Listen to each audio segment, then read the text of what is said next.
Ooh, I love that. I don't normally walk somewhere and have people go silent, and I like to talk.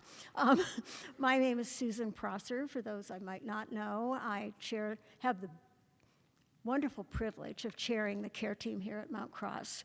And this is an endeavor that we did undertake for a number of years, and we've had a pause, and we're so happy, thanks to surveys filled out by our members who were in attendance at our Health and Healing Sunday in August, that told us what topics might be of interest to have speakers and to reinvigorate our speaker series. So today we are starting back again, and stress seemed to be a real winner. There's others that have high rankings like that too, but with holidays pending, we know that there's some people who maybe even don't have year-round stress, may find the holidays stressful.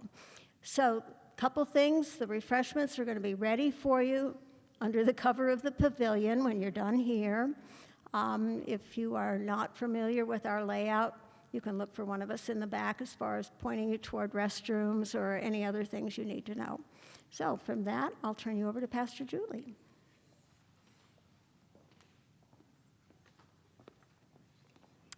Thank you and welcome all. So I know many of us were gathered here not too long ago praying, but we can start with a prayer knowing that one of our chief resources for stress management is the Lord, who wants to carry our burdens with us. So let us pray. Loving God, we thank you for the beauty of this day and this community. We thank you for those who think and plan for events like this to help others. We thank you for giving gifts of knowledge and wisdom and compassion to all those who serve in medical fields. Today especially, we thank you for the gifts and the calling of Rebekah Norton, and we thank you that she's here with us today. Please bless us. Let this time be fruitful and used according to your will. We pray through Jesus, who lights our way. Amen. So now it is my joy to introduce to you Rebekah Norton. She's a licensed marriage and family therapist with more than 2 decades of experience in the behavioral health field. Her experience in public, community-based, and private mental health arenas includes nonprofit crisis prevention, intensive in-home support, residential treatment facilities, and individual and group therapy for adults and adolescents. As a therapist, instructor, and clinical supervisor, Rebekah feels privileged to work with both families and individuals, ranging from early childhood through geriatrics, treating a wide array of mental health, behavioral, and relational needs. She is passionate about creating space for individuals and families to build awareness and find new understanding, encouraging reconnection, empowerment, and purpose. Rebekah holds a master's degree in clinical psychology from Pepperdine University. She is the director of outpatient services at Aurora Vista Del Mar Hospital and supports individuals and families in her private practice. I will add, before I knew Rebekah was a therapist, I knew her as a gymnastics mom because our girls were in gymnastics together. And when I found out she was a therapist, I said, oh, that fits. That's why she's so amazing to be around and to have in our community. Not only does she bring her education and her skill, but she also brings empathy born from being the mother of 4 daughters and a married person. So Rebekah, welcome and thank you so much for being here on a rainy Sunday.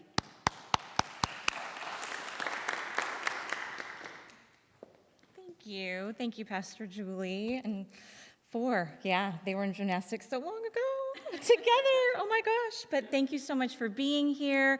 This is such an important topic and such an important time of year to talk about this topic. And I just want to say that I'm excited to see you here and thank you. I would love it if you have questions and you feel like you want to ask them, and while we're talking about it, raise your hand and ask away. I'd love to address it while we're in the moment. There is going to be time at the end. If anything you want to write down instead, I can receive those questions at the end, but I just want you guys to know that this is actually, I'm here for you. This is your time. So if you have something that you think, hey, you know what? I didn't really get that, or I've got another question about it, I'm right here. Hope that's not stressful. Okay, well, so we are here to talk about stress management and stress in general, but I think that it's really important we really look at who we are, what we're doing, and what our most precious resources are. Your time and your energy. Why? Our energy is can renew, and exactly what Pastor Julie was saying, a lot of that is renewed and is important in our spiritual aspect and what we bring in, and that's going to help recharge us in our lives. But we also have our emotional, mental, and physical health that's going to be something we're using to replenish our energy every day, right? Time is finite. That's not something I can replenish. I swear gymnastics was just a few years ago, but man, it's been many moons. Time marches on. And so we really need to make sure that we are working together with our time and our energy, right? Those resources are limited. Where we dedicate those resources is what we're prioritizing, right? So when I'm saying no, I get to say yes to other things. I get to say yes, and we can look on the back of our card already, right? We have a no card that we can talk about. But when I'm saying no, I get to say yes to time with my family. I get to say yes to, time to re-energy. You said yes to coming here and spending time for you, right? I think that if you reflect back on times that you have said yes to something when you didn't really want to, and we'll talk more about this, but we really gave up some things. The times that stick out, we gave up some things that might have been important. I am very blessed in that I was able to be a stay-at-home mom when my college daughters were in diapers, but I decided I wanted to go to grad school. And so I had one and a half in diapers. She was working on it. And we were sitting on the sofa during the day, and I had my laptop open, and I'm sitting here going, oh, look at me. I'm doing it all. I'm a stay-at-home mom. I'm just absolutely killing it. Until my daughter, who was crawling quite well, mama, came up, slammed my laptop closed. Message received. I have absolutely not been saying yes to my children. Being present is not just my presence, right? I had homework to do, and I had prioritized grad school. And in that moment, I got the message loud and clear. They knew it. They were not a priority. And so I had to change some things up. But I had been doing that for months, and she had it. This is it. This is Duplo time, mama, okay? What's going on here? I had not prioritized them in that moment, and wow, thank you for the message received. But what we do, where we put our energy, where we put our attention, that's what we're saying yes to. So we are saying no to some things, like, maybe our family or spending time here. So let's find some ways to say yes to how we can recharge our battery. Before I can manage anything, I need to know what it is. So let's just define stress. I like to know where I'm going. I want to know how I'm getting there, right? So what is stress? I can't really manage it if I'm not understanding. So this definition, which I grabbed from, I believe it was Webster, is the natural reaction your body has when changes or challenges occur. So it is a physical response. And we have behaviors too. Okay. What else? When people say stress, pressure, strain, anxiety comes up a lot, right? Worry, uneasiness, agitation. We're going to talk about some things that happen, some physical aspects too, but are we getting the general concept of this is what stress is, right? Okay, it's important that we be on the same page. Let me introduce you to Dr. Saley. I tried it 3 times on Google.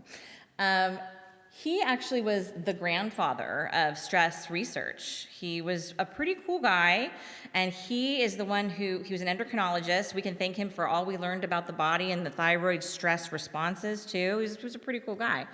But he said stress is essentially reflected by the rate of all the wear and tear caused by life. Wear and tear. When I hear wear and tear, maybe it's just me, I think of my car, right?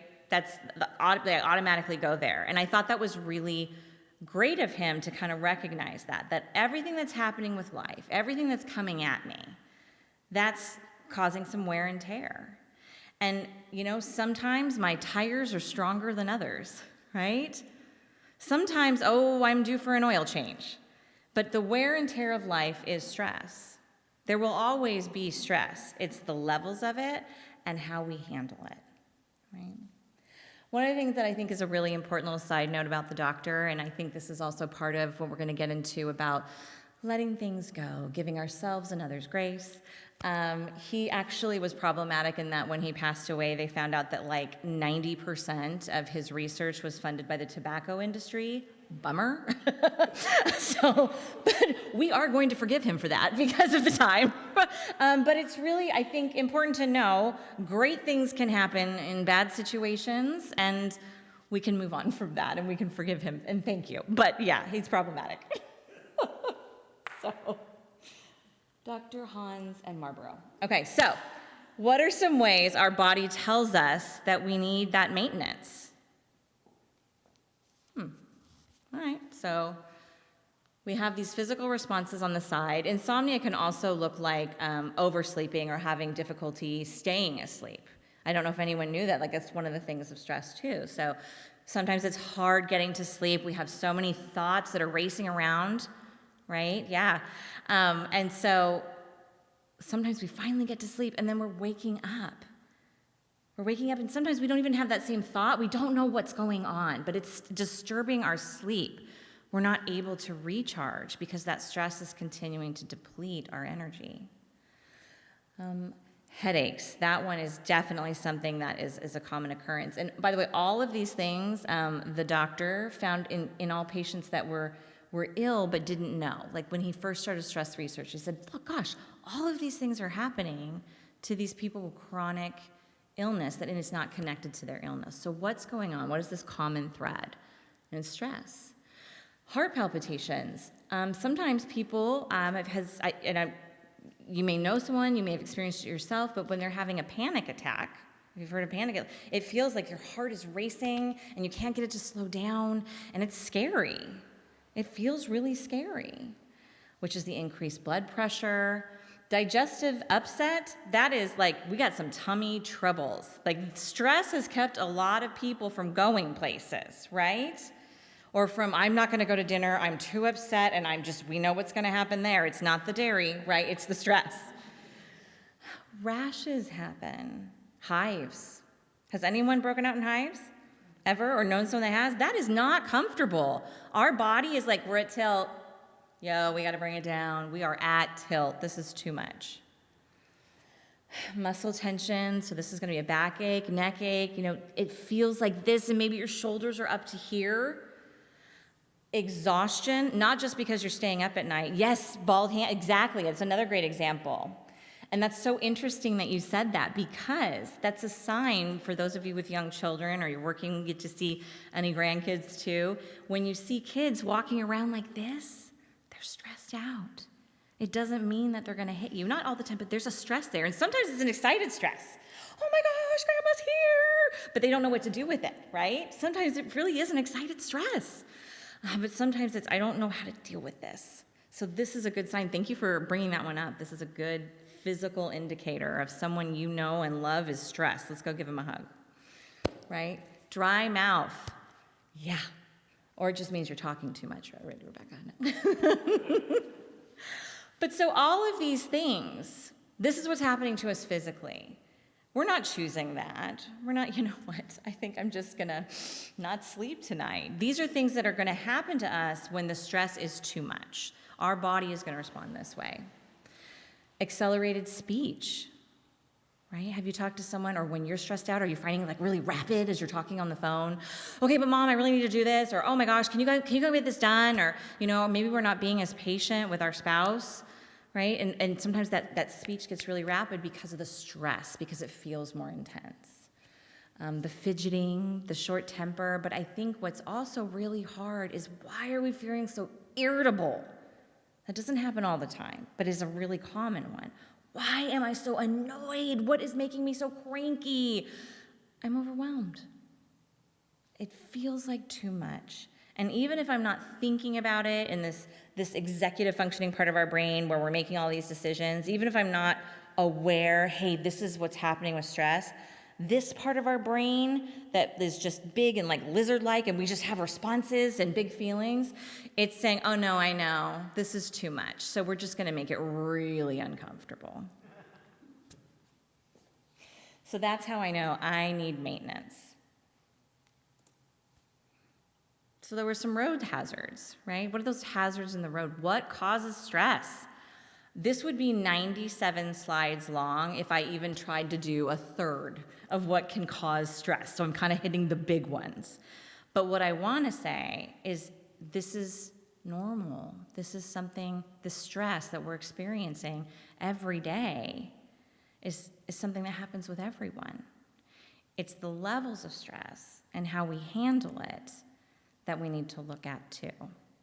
But stress is something that you can anticipate, right? But the cool thing about anticipating it and knowing is we can prepare for it too. So these major life events, I think everyone just assumes, oh my gosh, I bet she's stressed. You know what? She just came home from the hospital. We have a brand new baby. I'm going to show up. We've got a meal train, right? Someone just passed away. We know that these are things, and we do wonderful, helpful things. I know you guys have an amazing care team here in the room too, doing wonderful, helpful things, and that's something that we expect for someone to be stressed, and we want to support them. So what about the ongoing daily pressures, though? Are we giving ourselves, space to be stressed, understanding that, you know what, there are daily stressors that if they keep stacking on top of each other, like those Legos that my daughter wanted me to play with, that tower is going to get really tall. So if we aren't addressing these road hazards, right, we had the maintenance, it told us, hey, the light was on. I am not sleeping. My light is on the dashboard. It's just going to get harder and harder. And the goal is that we make this manageable. What do we do with it?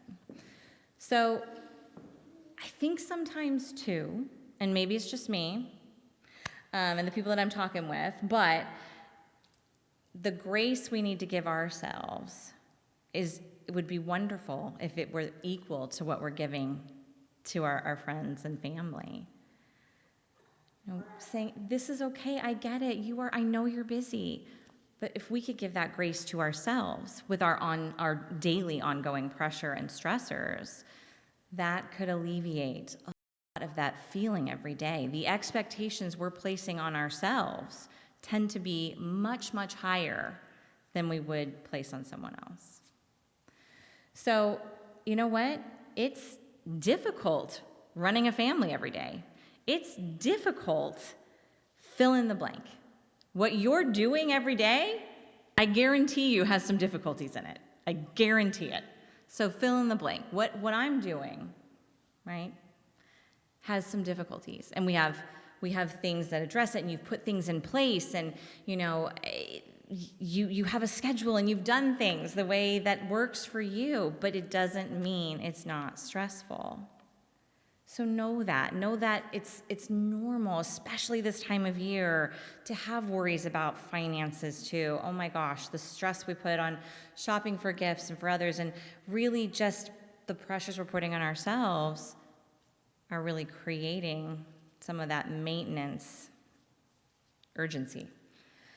And then we have traumatic events, right? The stress of witnessing, seeing, knowing someone you love has gone through a traumatic event, that can bring a great deal of stress,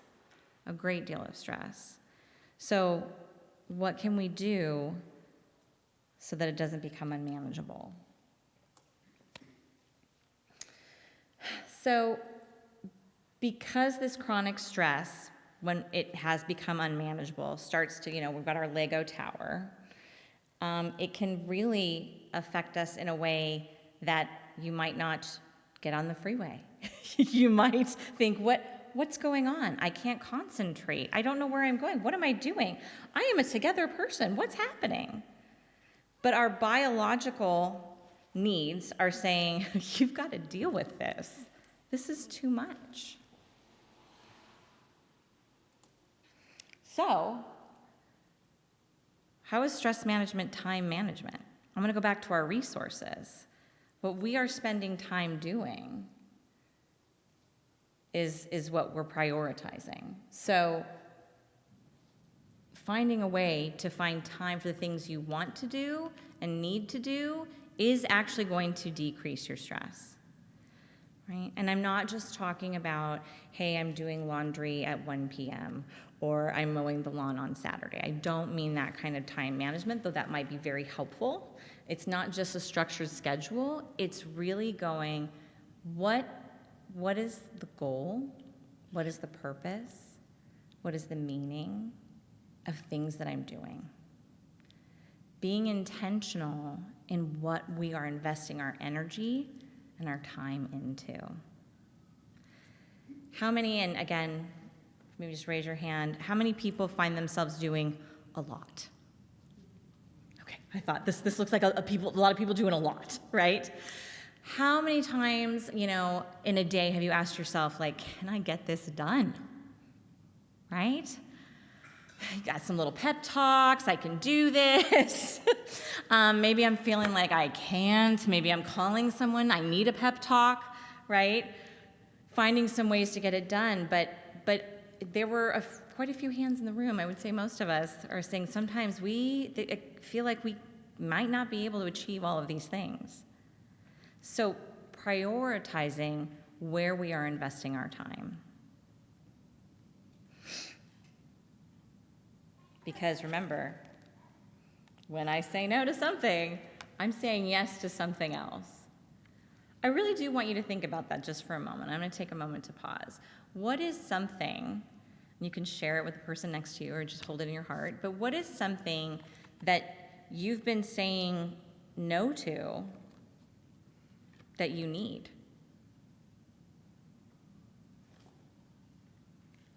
Are you saying no to yourself?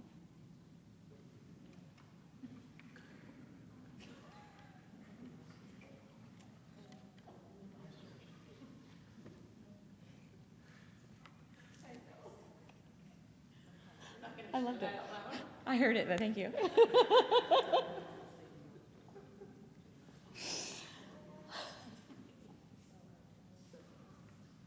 Oh my gosh. One of the things that we know about anxiety, so when we go back to that synonym, right, when we're looking at stress and anxiety, and anxiety is this chronic state of it. So we're feeling stressed all the time, even we're not in the moment, right? We're not in that action. I'm not actually at work, maybe, or I'm not actually at school, but I am very stressed about something there. So this is anxiety that we're facing. One of the things that we know is that anxiety makes us feel like we're out of control. We don't have control in these things. We don't have control in the outcome, right?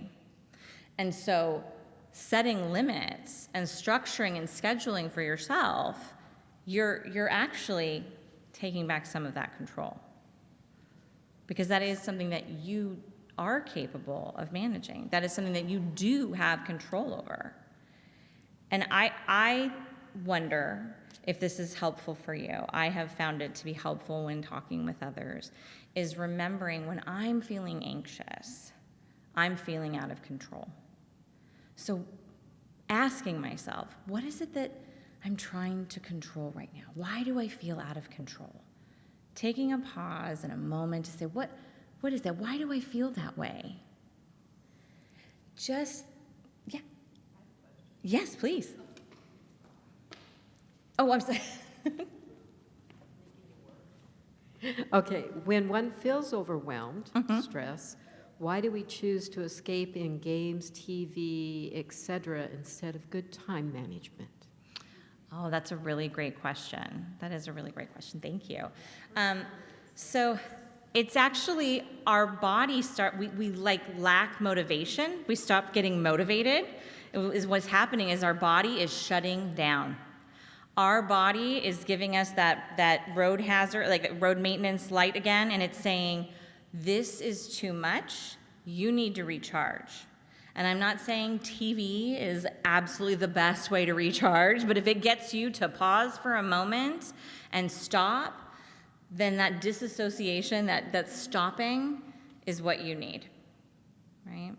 It's when we find ourselves doing that day after day, and we're now at a couple weeks of I'm still just watching TV every day, that it starts to become a real concern, right? And I'm not saying you have to wait 2 weeks. You know if it's a real concern. You don't have to check the box. Yes, it's officially a concern. But it's when we start to notice, okay, it's been about 2 weeks or so, and I'm still unable to manage this. I'm still really just watching a lot of TV, that we really need to make sure we're getting some support too.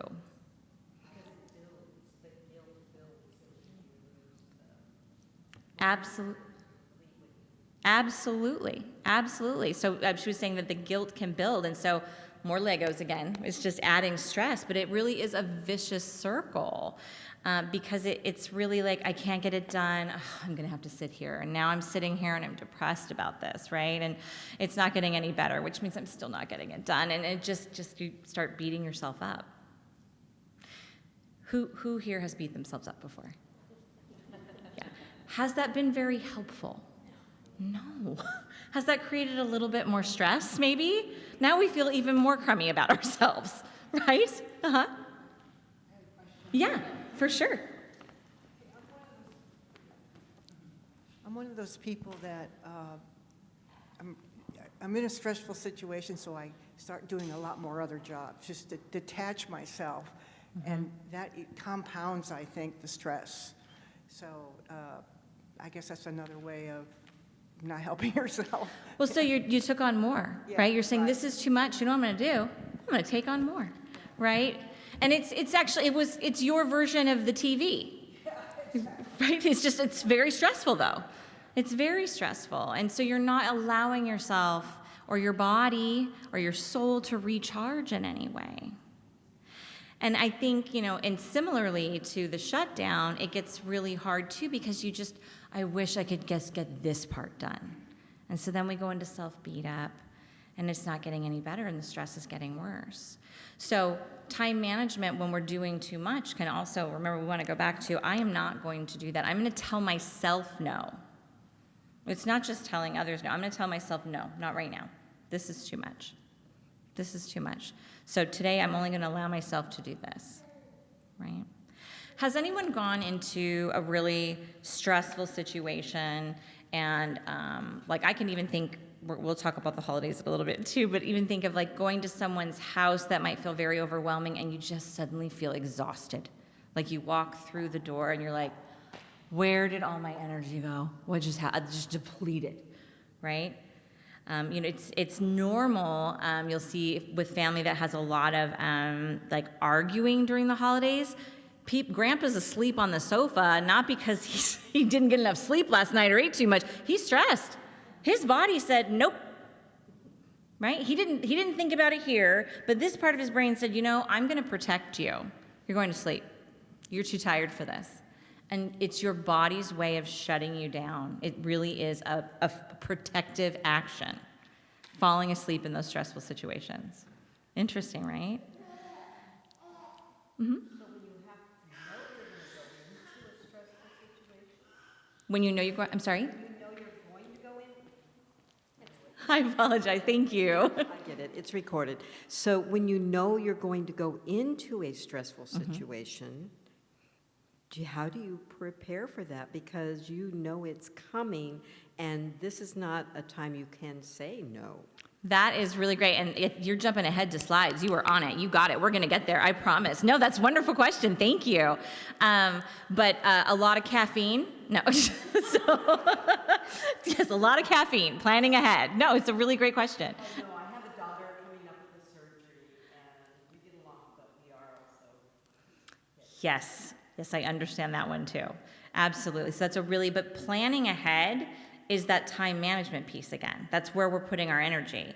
And part of what we can do is how do we gain some control so we're not feeling as anxious about this? And part of how we do that is that planning ahead piece. Knowing that you're going into that. What is it that I can do? What is it that I can plan? That's absolutely essential. So, how do we protect our time and energy? We've got a few. Taking care of yourself. Who's really good at that? Love that. I am so excited for you. Yes. Woo! We have a total rock star, and I love that you're prioritizing that. That you have to. Absolutely, you have to. I'm not that great about it this time of year. I'm just being honest, right? I could be better. I'm working on it. I'm planning for it. I'm gonna do it. But just like Hans, no one's perfect. Marlboro's not playing for it, but it's gonna be rough, right? So we have to take care of ourselves. This isn't just during the holidays, though. We need to take care of ourselves every day. That means we need to make sure we're not, getting hangry. We're eating. Oh, I showed up and I ate. I brought a lunch. Wait, okay, I did that on time. Why? Oh, okay, good. I'm eating healthy food. I'm not just eating a Snickers bar, right? Because I'm on the run and man, there's still leftover from Halloween. We didn't get as many trick-or-treaters. But I need to make sure I'm taking care of my body. Am I going out and exercising? My body needs that, right? All of these self-care practices, I'm talking like go to the dentist. That may sound like a given, right? Okay, it's 6 months. I did sleep. Yes, absolutely. That is absolutely essential. Not only is that when our body is recharging and how we re-energize, but our brain needs to rest. That's where we're working things out. We need to rest. So that's the number one part of. Mm-hmm. Tell my 5-year-old that. Yes. Mommy needs to rest. I know that is so hard, and as a mom of 4, I look back and those were tough times. Some things are easier said than done. So, it's where we prioritize our time too. So that's really hard because by the time they go to bed, that's your alone time, right? That's just as important. That's just as important for your relationship, that recharge time, right? So it is so hard to be sleep deprived. So figuring out some time, like, can I go to bed earlier and not have that, take away from our time together too? It's really hard. It's really, really hard. I became queen of the nap. I'm not saying that's easy either. But I can make a card with a picture for her. It'll just have a bed on it. No. Mommy's bedtime. But yes, sleep is absolutely essential. And we are different people without it. We really are. We have a harder time making decisions. We have a harder time, getting things done, and our body responds to it. Our body responds to it in a way that's very negative. We need sleep. And prayer, absolutely. I have a ringer in the audience. She's amazing. Absolutely. What are some things that are working for you? You really are taking care of yourself. So you said prayer.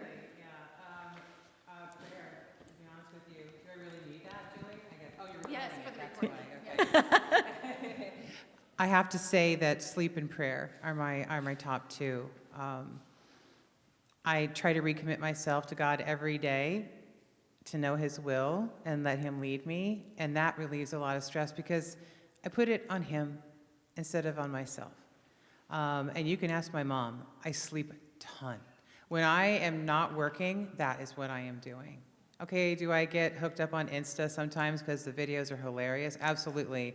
But then I rest a ton, and I enjoy my pets. And there's some sort of something that your brain kicks out when you're loving on your kitty. But still working on the good eating and the exercise, and that would make it all well. I also say no a lot to working too much because I own my own business, And if I don't, I love it. I can't be the leader that I want to be if I don't make space for that kind of stuff. And making space has been my number one mantra for a long, long time. So make space for myself, make space, because you can't be creative, you can't be present unless you make space for it.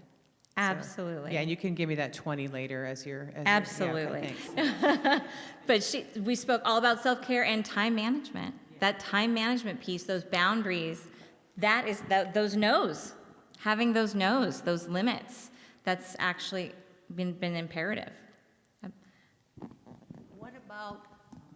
What about compartmentalizing? I find I'm doing that. I did it all my life and didn't realize what I was doing in the nursing world. Yeah. That I'd go from patient to patient, and I would find very difficult settings, as you can well understand. But I'd have to let that go and keep that in one segment of my awareness and go on to the next person with a clear mind, walking through that threshold of being able to help them best I can without being overwhelmed with what I just experienced. Right. And, that's similar to our 5-year-old too. Sometimes we have to do that, right? Sometimes we have to put it in a box and go here, and this is just what we need to get done in that moment. Do you find that that's a wrong thing to do? What would you suggest, Rebekah? That is definitely a case-by-case scenario, but let's just say, so what, from my understanding what you're saying, Yvonne, too, is so this was a very difficult situation. You're in a medical setting, right? And so you've faced this, it sounds like some very traumatic moments, right? And then now you need to step outside the door and go support someone else. So you still are carrying that with you, but we can't bring it to the other person. And I also find that even in my personal life, and it's been easier, and I'm being more aware of things, compartmentalizing. If something's really bothering me, I kind of like what my daughter just said, I give it to God, and I leave it there. And I do feel a tremendous relief, and then I go on and maybe find some time to do Bible study or anything that will relax me, music, whatever it is. So Yeah. Well, that's kind of what gets me through. Yeah, some and really hard times. because you found a resolution. So, my understanding, like you were saying, by giving that to God, there's been a resolution there. It's not that you're ignoring it. So I would say that's not compartmentalizing it. You are seeking a resolution in that, right? Basically, compartmentalizing is more ignoring a little bit. Yeah, compartmentalizing And can be that's where a ignoring. negative comes in. That's where the Yes. negative piece, yes. And that's the part where it can add to your stress because it would be pretending it's not there, right? So, if you are in this traumatic experience, pretending it never happened, that's more of a compartmentalizing. You're putting it in a box and you're putting that box on the shelf, right? So eventually, you're gonna have a lot of boxes. Your closet can only store so many boxes. I've pushed mine to the max. Trust me, I have a shoe problem. So you can only put so much in there. So we have to face these things too. But I'm hearing you also say that one of the ways you do that and seek resolution and face it is by taking it to God, by doing other things, right? Yes, and We're maybe- not just ignoring it on that shelf. And maybe not calling it compartmentalizing, because that's a negative That's term. different. Well, that's a different And thing. I'm learning from what you're telling me. Yes, thank you. Thank you. Now I know why this was the dynamic duo. I didn't know that was your daughter. Amazing. So we're taking care of ourselves. Oh, yes, please. Time limiting, no's. I don't know how many people feel driven by email, by messages, and the way I have learned to keep myself healthier is I stop answering emails and sending them after a certain time. Love it. It's a boundary. We're going to talk about that. I love that. Fantastic. That's wonderful. So, part of taking care of yourself is knowing what your needs are, right? Let's see. We're not quite at boundaries, but that's absolutely a wonderful one. Connecting with others is another way we can actually protect our time and energy. So this is a good way to help with stress. And I'm not just talking about venting, just being near others. We are communal people. We need other people. It's not okay to just be alone. It's so important that we're connecting with others. And that's one of the ways we need to really kind of have, are we looking for that maintenance, on the dashboard again, is have I withdrawn from others, right? Has the stress been so much that I'm no longer calling Kate back, right? Gosh darn it, did I avoid Pastor Julie's call, right? So am I connecting with others? So it's really important. We need to know if we're not doing that, then our stress level has probably reached a high enough space that we need to really, really check in with ourselves and figure out how we can re-energize and recharge, right? Can we let go of perfectionism? Whoa. I saw a lot of, ooh, can we? That's a question. Can we let that go? Do we expect others to be perfect? We do. We've got some honesty in the crowd. No. We do have high expectations for others sometimes, right? And we have our own needs and wants too. But perfectionism, right? That is hurting us so much. So what we expect of others, what we expect of ourselves, we're human. Giving ourselves some grace really is protecting that energy. It's very much protecting. Giving others grace is protecting that energy. We're going to forgive the doctor. He tried his best, right? Social media, and that's going to include emails too. So that's really, you want to be mindful of that. It's not just because like it's a time waster, right? And I'm guilty of it. I mean, I heard the Insta. Sometimes it's just easy to zone out, right? But being protective of that and setting up a parameter for yourself too. Like I'm going to give myself this much time, right? Or I'm only going to do it from here to here. And most importantly, really scheduling a time for yourself to take breaks from it. So, we have a no phones at the table when we're eating dinner rule. Like, we're here to connect together. I don't want to see this, right? I also, for me, because it's time in the car and time is limited, right? So when I'm driving my daughter's school, I have one that's still in school, I don't want to see this. That's my time with you. I want to talk to you. I want to utilize that time. Right? So, setting aside time for we're not on our phones, we're not doing social media, and, when it's, family night, maybe we're not doing that, or maybe it's time, together, I'm calling my mom, but I'm going to take breaks, intended, scheduled times off of my phone, off of my email, but, you have that limit and that boundary of after this hour, I'm not going to do it. Right? And those emails aren't that great at 10 p.m. anyway, right? No, you look back the next morning, you're like, that seemed a little cranky. I was probably a little irritable. I think my little hazard sign was on when I sent this email. I don't know about that. A little bit terse, right? So be mindful of that. One of the things too is especially with social media, it can bring up big emotions for things that we weren't even seeking out or searching for. It just kind of pops up, and now what am I going to do with it? It's 11 o'clock at night, and I'm very stressed about this, or that makes me so sad, right? So really being intentional about your time and energy there. Okay, who's heard the term "go touch grass"? Right? Okay. Go touch grass, like we're at tilt, right? Well, what's interesting about go touch grass is, it's a way of kind of being snarky and telling people, oh, you need to get out there, right? Something's going on. You've just been indoors too long. There have been studies that have gone back to the early 1900s when they started the research that being in nature actually helps our brain chemistry. It really does. So going out, having a walk, right? I mean, we'll call our neighborhood nature, okay? There's trees there, right? But going out and being in nature, and if you have the ability to go to a beach or a park or somewhere and embrace that fully around you, if you have that opportunity, it's so good for you. It's so good for your brain. It helps you recharge. It really does. You don't have to be the world's best hiker.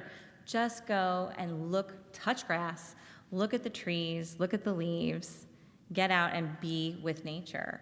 I mean, there's parks for kids, right? It's healthy for their growing brains. You know, there's a reason that the nicest rooms have the best views of nature, right? We're going out and doing that, and it's so important to recharge, and it really does improve how you feel. Via osmosis, yes. We have an agreement over there, yes. Boundaries, we were already talking about those, how important that is. So you want to be clear, you're defining work hours. I have a friend that teases me, my others have been over it, but when I go home at night, I'm not on the phone. Like that, I only have so much time. I'm a working mom, so you know what, if I'm at home and I'm like, I have eyeball to eyeball time and an opportunity to be with my daughter or my husband, that I'm not the weekend friend. Unless we've scheduled it, I'm not gonna pick up the phone. Like, I will if it's urgent, obviously, but you know, I'm there to help too. But I set my parameters of I value my family time. I only have so much time. So that can be really annoying to people, and that's okay, and I apologize, but I'll answer my dad's call. Yeah. Julie and I were just talking about how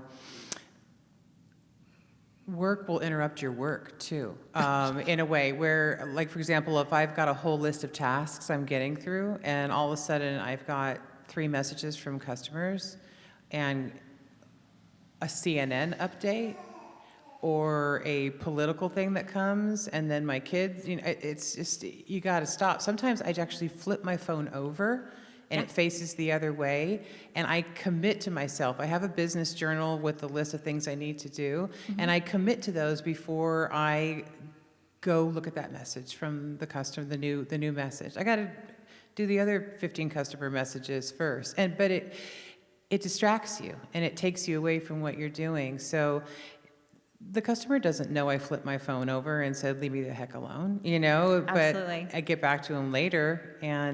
But you know, in a 24-hour world, there is an expectation that I am going to respond to every customer who reaches out to me at 6 a.m., at 11 p.m., on a Sunday morning.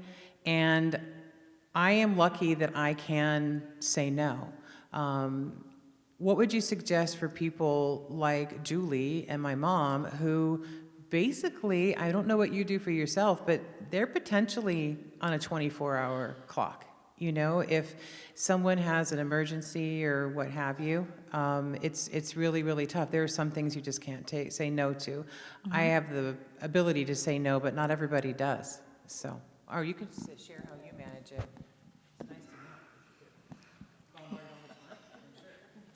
Well, I really take a day off. You know, that my Mondays are sacred.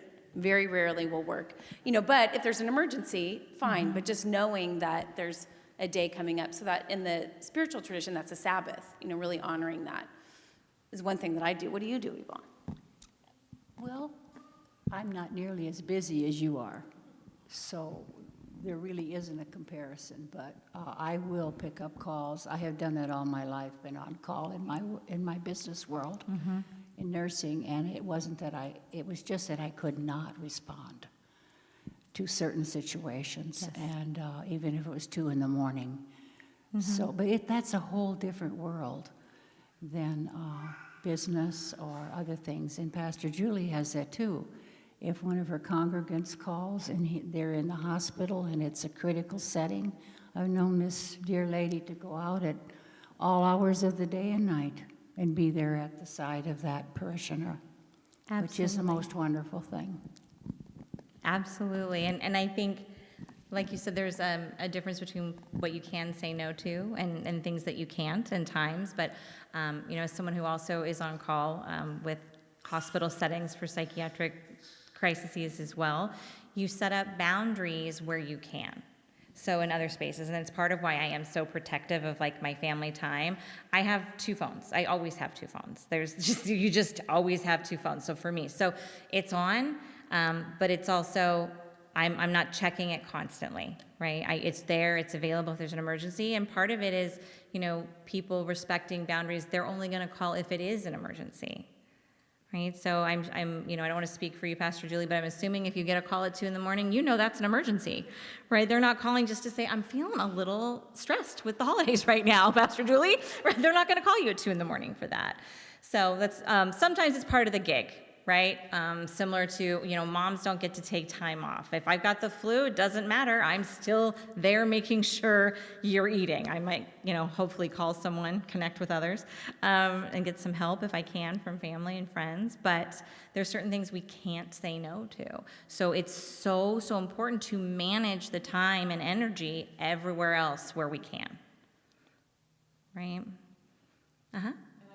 Suggest that we communicate those limitations. Absolutely. Monday is also my Sabbath. Monday is my sacred day.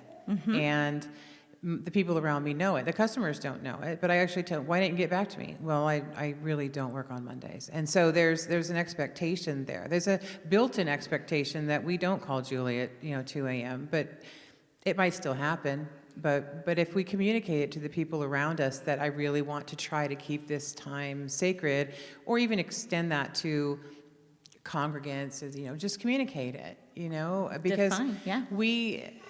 the setting boundaries, absolutely, and people will either respect it or they won't, but at least you've made the effort of communicating it, 100%.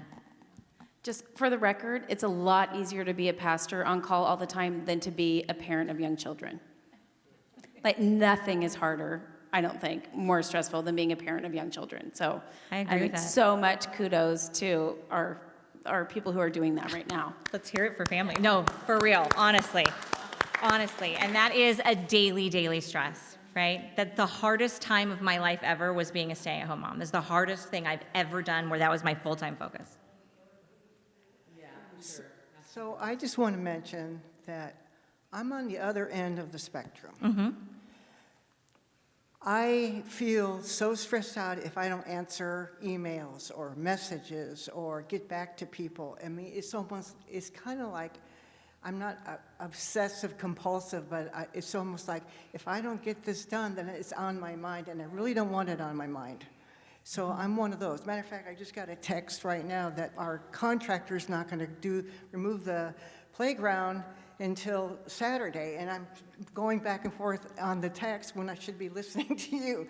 But that's how my mind works. So I'm trying to change that whole way of thinking and trying to set up boundaries, but it's very difficult for me.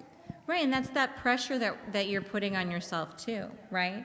And sometimes, and I'm not saying this is the case, but a lot of times what we need to do too is remember, I am worthy of space.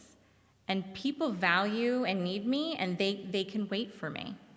They can wait for me. I'm worthy of that time for myself too. They can wait, it's okay. It is okay. And that one's a hard one. That one is hard. That one's a hard one, it really is, but it's gonna be a practice. We're gonna practice with this, okay? And like I said, this is also telling yourself no.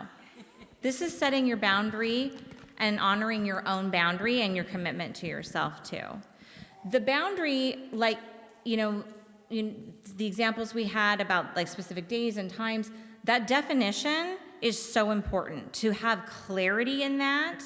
And not be kind of, maybe I'll answer the phone, maybe I won't, but really having where that clear edge of the pool is, right? Because otherwise people don't know there's a pool there. They think you're fine with this, and they're just gonna keep walking, right? So we need to really define that boundary and set that there.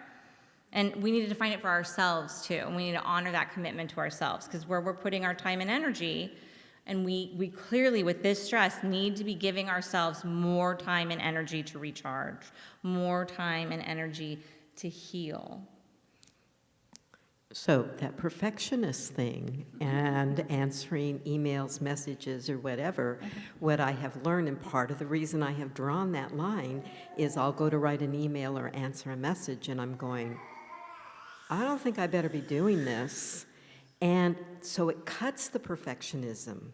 What it does is you do a poorer job, and when you come back to it with a break, allowing that boundary, you can actually answer it with a more caring attitude and do a better job with it.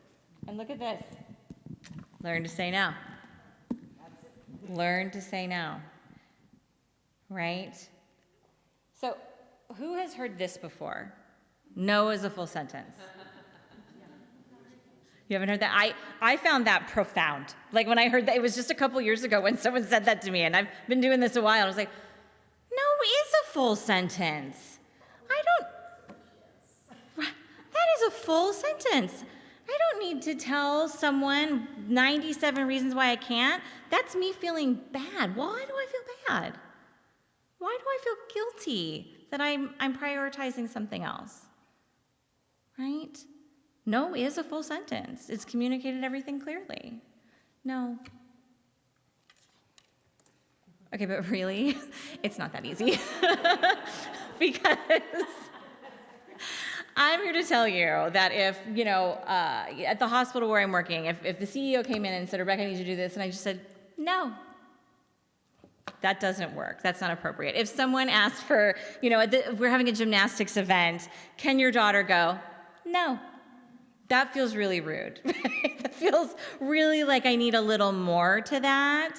So I really want you to remember no as a full sentence in your heart. Remember that. And we're going to practice other ways of saying it. But I do think it's an important concept that we remind ourselves we don't owe anyone an explanation. We're prioritizing our time. No is a full sentence. I'm going to use no to protect my time and energy, but I'm going to practice saying no in some other ways. Right? So, this takes practice. Is anyone here really excellent at saying no? Fantastic. Fantastic. I would like to applaud for her now. That is amazing. That is a really difficult skill. And I want to tell you my private practice. I work on this one a lot. And I'm telling you that because I want you to know it's not easy. And you do have to practice it. You really do. And it's something we talk about all the time. Is it easier for you, because of boundaries, or what makes saying no easier for you?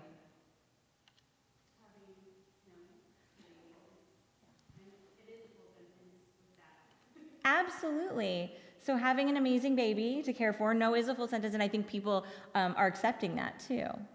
And you've prioritized that, and there you are. That's amazing. You protected your energy and time there. Amazing. So some of these small examples of thank you for thinking of me, I'm just not able to do that right now. I'm not telling you why I'm not unable to do it. That's for me. That's that reminder of, you know what? I don't have to make an excuse.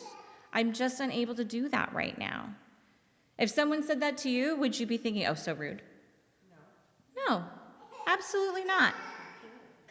Absolutely not. I didn't hear, I'm sorry. I might be curious. Curious, yeah, we might be. We are human, that's true, absolutely. But we would definitely accept the no. We would be like, oh, gosh, well, oh, no, they know I thought of you, right? I need some time to think about it.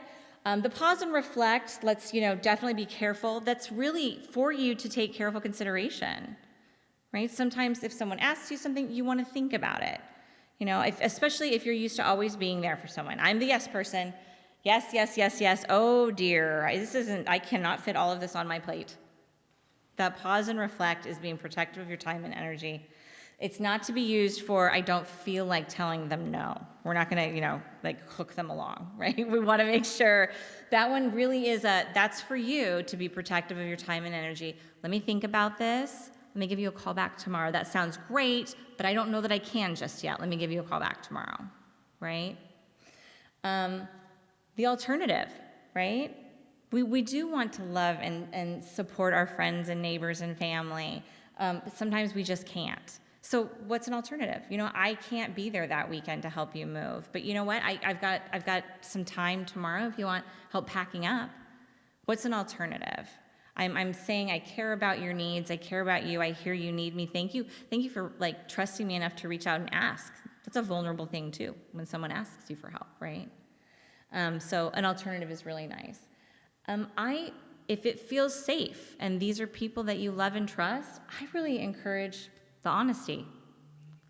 You're gonna get a lot of holiday invitations, right? And if you go to every single event, you are gonna be exhausted. And so where are you at with that? You know what, I'm feeling really overcommitted. I'm feeling overwhelmed right now. Maybe we could do something after the holidays. I really value my time with you, and I'm just already at tilt, right? Okay, here's some other softer ways of saying no. So I want you to grab like 2 or 3 of them, turn to your neighbor. I'll join you, Simon, if you want.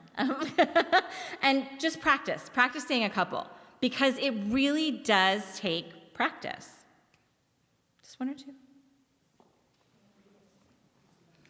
I wish I could, I just can't. Can you read them out loud for those who can't see them? Thank you. I'm sorry, I'm busy. Thank you for inviting me. I'm gonna have to sit this one out. Thanks for thinking of me. I really wish I could. I'd love to, but I'm already overcommitted. Unfortunately, that's not something I can do at this time. How about just no thanks? No thanks. Oh, okay. All right. I'm already booked. Maybe next time. I wish I could, but I just can't. This one, actually, I've said, and it's funny, I don't think I'm the right person to help with that. That was not within my ability. Right? And you can offer an alternative, too. You know what? Someone else might, this person might be good for that. Sorry, I can't help this time. Sounds fun, but I'm not available. And that's not going to work for me. Just isn't. Sorry. And you don't have to be sorry if you're not. So don't say you're sorry if you're not. But sometimes you are invited to an event and you really do want to go. And I can't go to the Nutcracker because I do have something, but sorry, I really wish I could. That is 100% honest. I really wish I could. I can't this time. Right? And they don't need to know what the other event is, because then they're feeling like, well, that one's more important. No, I said yes first. But that's where it goes back to being kind of a full sentence. They don't need to know. Right? I don't need to share them. I don't need to feel badly. I'm sad I can't go to the Nutcracker, but you know, it is what it is. I'm prioritizing what I already committed to. All right. Yes. What you just said is key. I don't need to feel bad about it. Because I think that's where I used to get stuck, was that I valued their request more than my sanity. Yes. I valued the need to be needed more than my peace. Absolutely. And at some point in my career, and realizing the importance of what I do and being recognized for what I do, that gave me the personal strength to say no, because people knew what I was doing in the world, and so they didn't ever challenge me. They were almost like, sorry to bother you, but do you have time for this, you know? And so that came naturally just from my own lifestyle. But I think that for the longest time, and for a lot of people I know, they don't say no out of fear of disappointing that person.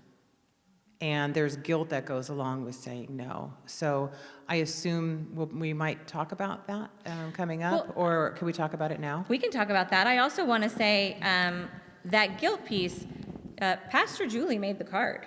I think she's telling us there's nothing to feel guilty about. I think we have an authority here today that is saying there's nothing to feel guilty about. It is neither selfish, and we'll talk about that later too. It's not selfish. It's not, uncaring to say no. It's actually quite the opposite. You have to care for yourself and your needs and your family before you can do anything else.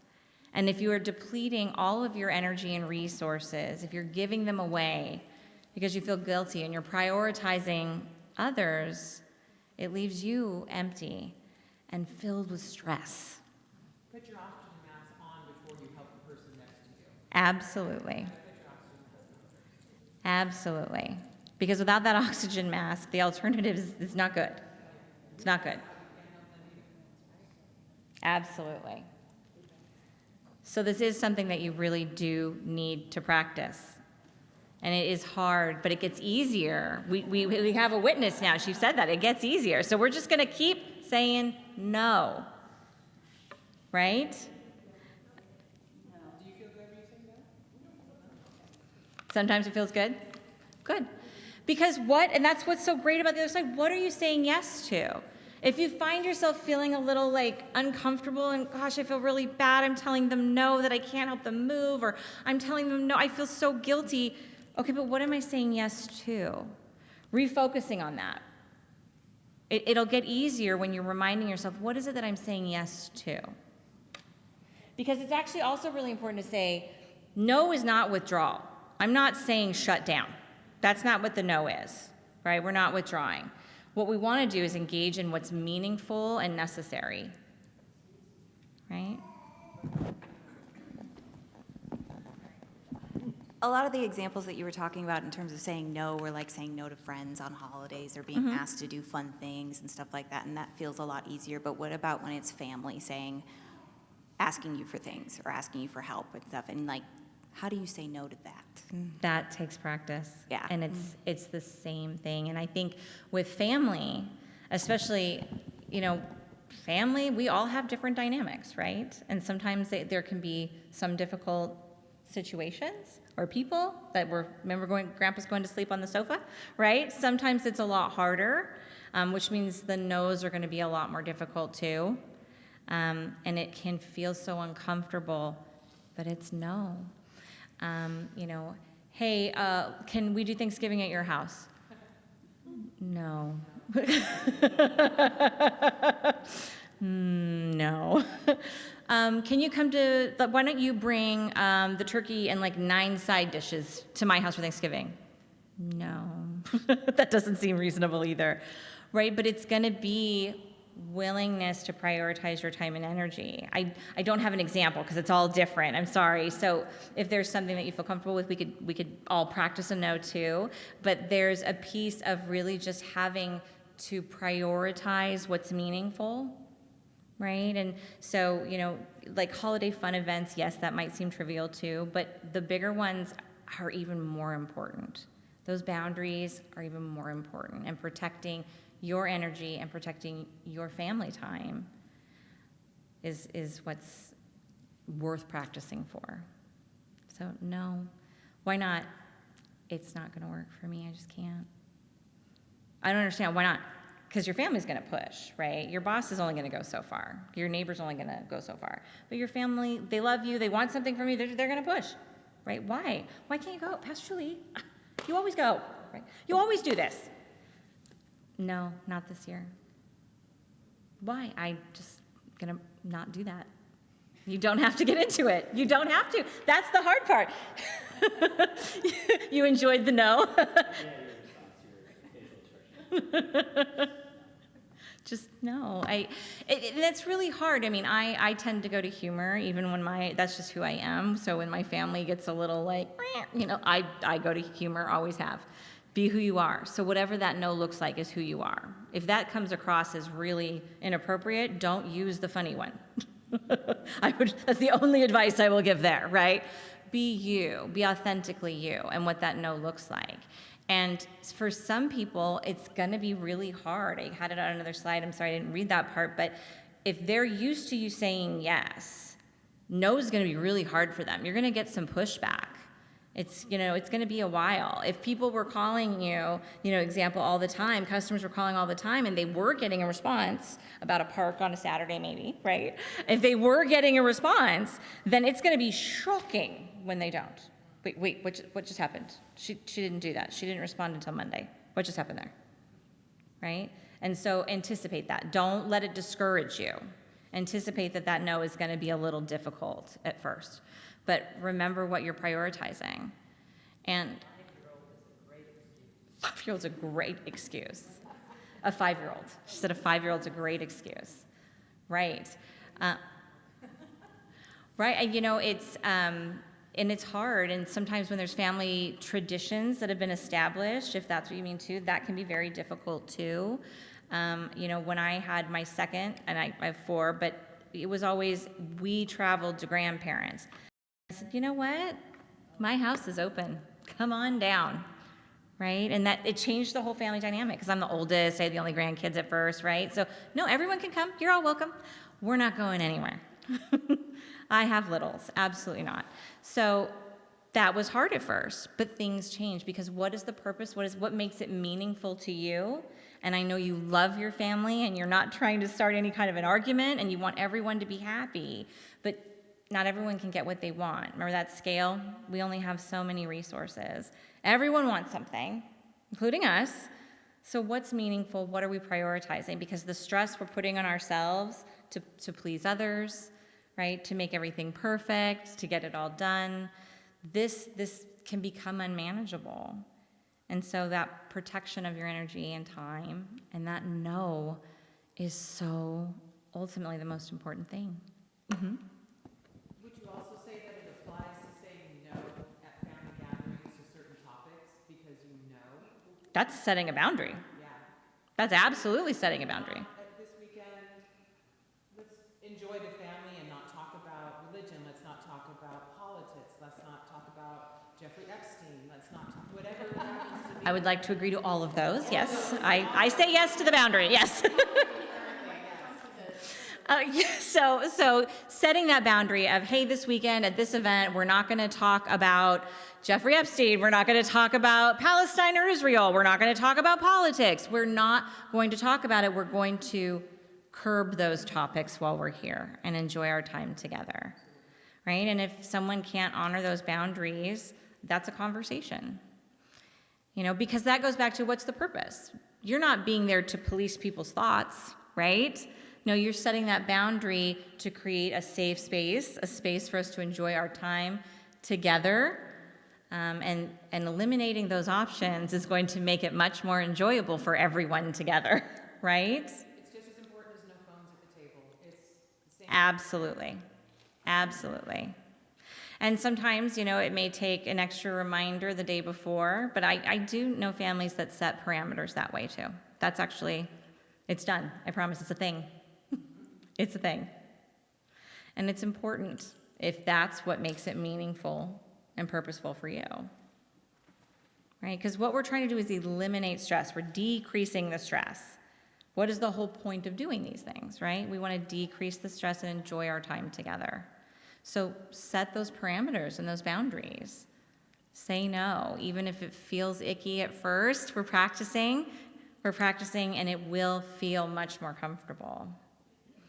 Much more comfortable. And, she had said, it's a good excuse. A 5-year-old's a good excuse. I hid behind that for a really long time. As long as yep, nope, that's the kids. Nope, I'm not doing that because that's how I want to spend my time with my kids. And so people aren't going to push on that. So while we're starting, you don't owe them that explanation, but while we're starting, if it's hard, no, this is what we're doing with our family. That's a good one. She has an extra card. It's pink or blue? No, it's a blue card. So yeah, no, absolutely. So engaging in what's meaningful, not withdrawing. When we're looking at the holidays, and we're kind of jumping into that too, I've talked about this creating a plan, and that's so important. So it's not just, okay, on this day I'm gonna go shopping, and on this day I'll do the cleaning, but it is helping you figure out what is this going to look like. For what I want, I need to know what I want. Let's start with that. Let's create a plan. What do I want? Do I want people at my house? I don't know, maybe I don't. Maybe I don't. That's okay too, right? And we don't have to feel guilty about that, and we don't need an excuse.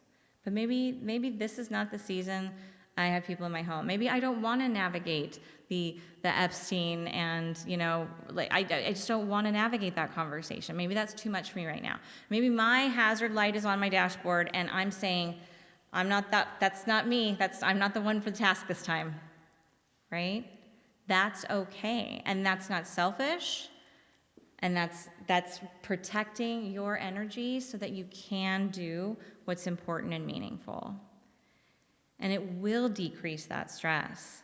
Saying no and doing these things will decrease that stress. It just kind of magically starts to get a little bit less and dissipate the more that we're able to take this on. It is really important you schedule some downtime for yourself over this next month and a half, and always. So yeah, we've got holiday on there, but these are things that even after the holidays, we just think we needed a little bit more this month and a half, right? But even afterwards, schedule breaks for yourself. Okay, this weekend we're going to Angela's, and then next weekend we're going, and so if you're looking at a full calendar all the time, we didn't schedule downtime, right? We didn't, okay, wait a minute. We've had 3 families to visit this last month, and so I seem to always be traveling on Sunday. I don't seem to be making it to church. I need that. Schedule that downtime. Schedule that time for what you need so that you are re-energizing. Be intentional about your time and what you need. Because if we never fill the gas tank, we run out of gas. That car's not going anywhere. We've ignored the hazard light with the stress and the insomnia, right? And I didn't put any gas in the tank. We're not going anywhere. We've completely shut down. So I really want to challenge you. We can call it the energy bank if we want to, or the gas tank, but really, I would love it. I'm going to read these out for you. If you want to write down some activities for yourself, kind of make a little toolkit for yourself to just have in your back pocket, in your mind somewhere too, so that when you are thinking about events coming up or things you're going to say no to, we've got some ideas. Or if we're just having a really hard time, if I have this written down and I have this list of how to take care of myself, some ideas, then when I'm feeling overwhelmed and I'm feeling like I can't just move, it's really so much harder to think of, okay, well, what can I do? What can I do? I already have it. I have this list. I have this in my toolkit of some things that I can do for some pick-me-up, for some energy, things that find meaning. So make a list for yourself of activities that express your values, okay? Activities that always make you smile. Activities that relax you. Activities that connect you with people you care about. Activities that make you think. That gets us out of some other parts too, right? I'm thinking now, all right. Activities you enjoy but you never have time for. Activities that bring you back some wonderful memories. Activities that make you feel spiritually connected. And activities that are always fun no matter when you do them. This is something to have in your toolkit. So when you are feeling overwhelmed or you're feeling like not enough and you need something, you know what? I can maybe do one of these. Maybe instead I'm gonna go for a walk. If that's an activity, when I say activity, it does not need to be a trip to Disneyland, right? It is not an event. It is an activity. So this can be a walk near my favorite park. This could be, my neighbor has this really great dog that every time I pet it just makes me feel so happy. It's this joyous dog. So these can be simple activities too, but have this in your toolkit before you need it. So here are some other things that we are looking at. Practicing gratitude. These are self-care tips, again, not just for the holidays. We should do this all the time. Practicing gratitude for the people and events in your life. Do any of you have a practice of a gratitude journal? Have you heard of it? Is it helpful? We have a text chain between moms. There's like a gratitude text chain. That sounds very stressful to me. Yeah, I love that. I love that it works. I think that's great and that you get to see all of this gratitude. I would put silly pressure on myself. I better come up with something good today. That was just my automatic thought. And I would let it go because I'm beginning practicing self-care and things are fine. But the first thing you said was like, oh, no, I'm not doing that, no. I think it's really cool. I think it's really, really cool. That is right. I love that. And that important piece of reflection, though. That important piece of reflection for sure. But having a gratitude journal. And at the end, you'll see journaling, too. The practice of journaling has been studied for so long, and it's just so important. And it's a space for you to kind of sort out your thoughts and feelings. Having an entirely separate gratitude journal is also an amazing practice, and it gets us really intentional about sitting here and thinking, what is it that is wonderful? What is it that I am grateful for? And gosh, you know what? Even if every day for the first month, all you put in there is the amazing thing that you're alive, you're here and breathing. I'm breathing, I'm breathing. My hazard light isn't on, and I'm breathing, and I'm grateful for that. Right? Check into your emotions. If you're feeling icky, not just the wonderful, wonderful, great elevated emotions, check into them. I'm not feeling good. what's going on? Ask yourself, what is it that's going on? Why am I feeling anxious? Am I feeling anxious? Do I need a timeout? I need a timeout. And I'm going to sit and I'm going to think about this. I'm going to reflect on this. Because when I'm feeling an emotion, my body is telling me something. What is my body trying to tell me right now? Okay, I'm really stressed about doing this. Maybe I'm not going to do that right now. Or I'm really feeling sad about this. Okay, that makes sense. Our big feelings are telling us something, and oftentimes it makes sense. Something hard happened. It makes sense I'm sad. And I'm going to go ahead and experience that right now, because that's important. Monitor that stress level, right? Wait a minute, I feel like it's getting more elevated. I feel like, oh, wait, I also noticed I'm talking much faster. What's going on? Oh my gosh, right? So all those things, all those signs, we really want to monitor our stress level. Do we need help? Do we need to reach out? Do we need to touch grass, right? Monitoring that. And then, as always, literally, we're here at the end. We're going to be present. We don't want anyone slamming the laptop on us. Our presence is not being present. Being present. I am going to speak to you as a grandparent. Fantastic. And some of the things you were talking about, all the busyness of the holidays and the stress, and even some of this, is not exactly where I get my stress. Okay, yeah. My stress is at what point dare I ask my adult children, their spouses, and families what their holiday plans are. Because it does always seem like if I come on too strong or almost ask as though I'm making an invitation, that then I'm now putting them under the pressure of saying, oh, well, yes or no, or, oh, I've already committed that we're going here or there. Mm-hmm. And it's the last thing I want to do, but I also don't want to seem as though we have no interest in either visiting them or them visiting us. And it's a really fine line to walk. Wanting to be cautious of superimposing on them or adding to their stress gives me stress. I am wondering if you would feel comfortable sharing that with them. Well, because I'm wondering how that would be received, because I can imagine that, receiving that information from you, like, thank you so much. I'm so sorry you're so worried about that. And thank you for wanting to make sure I feel included, but also giving me space.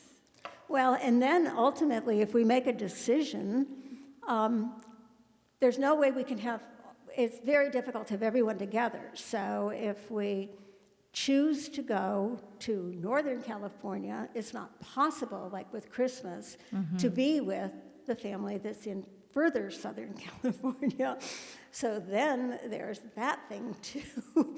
And so, yeah, I mean, that's just, it's just not the way you wish it could be. But you don't know what they're wishing it could be. And if there's somehow I could see inside their brains, and then, there's something we're doing about Thanksgiving right now that we decided to do to set them free of having to decide whether they were going to have Thanksgiving with us or not. And we're feeling really good about what we're doing and letting them make their own Thanksgiving plans. Surprisingly, one of them made the decision to come join us in what we're doing for Thanksgiving, but that was never spoken of. They just announced to us they're joining us. But I hate to do that with every holiday. That would be hard, and I would just really encourage you to go back to the portion of that honest approach and sharing your feelings, starting with your feelings on how much, what you shared here, which is how much you want to spend time with them and love them, and you can't be in two places, right? You can't do it all, and you just want them to know how much you want to be near them, but also giving them that opportunity to be set free, like you said. So that honesty piece, what a wonderful conversation, what a wonderful gift that would be to hear. I don't know if that was helpful at all. I don't know, my generation, I would be like, group text with Oh, yes.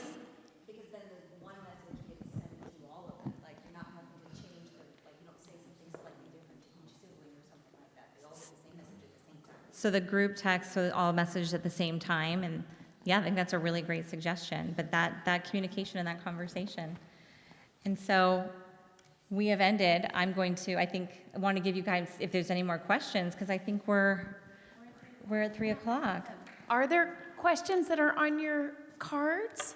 Anyone? Rachel? Do you want to ask it or you want me to read? Okay. Yeah, you had mentioned in the beginning about like dealing with PTSD and how that can become chronic. I was curious, any tips? Because I deal with that and it's been hard. It's been a struggle. So thank you for sharing, and you would be able to share about the anxiety and that chronic experience of stress, right? And so facing that trauma, when we are having our everyday experiences of stress, it compounds for you.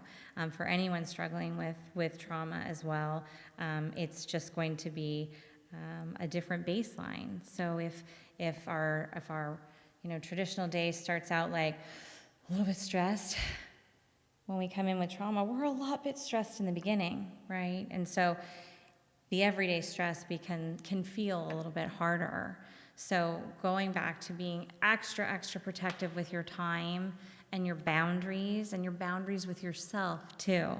Setting those parameters and really making sure you have what you need and that you're connected with support too. And I say that for everyone. We all need connection, right? Connection is what gives life season and meaning and purposeful relationships, right? But when we are going through trauma and we've experienced something that has resulted with PTSD, it is even more important that we know we have our supports and how to access them, and that they know you're going to reach out if you need to.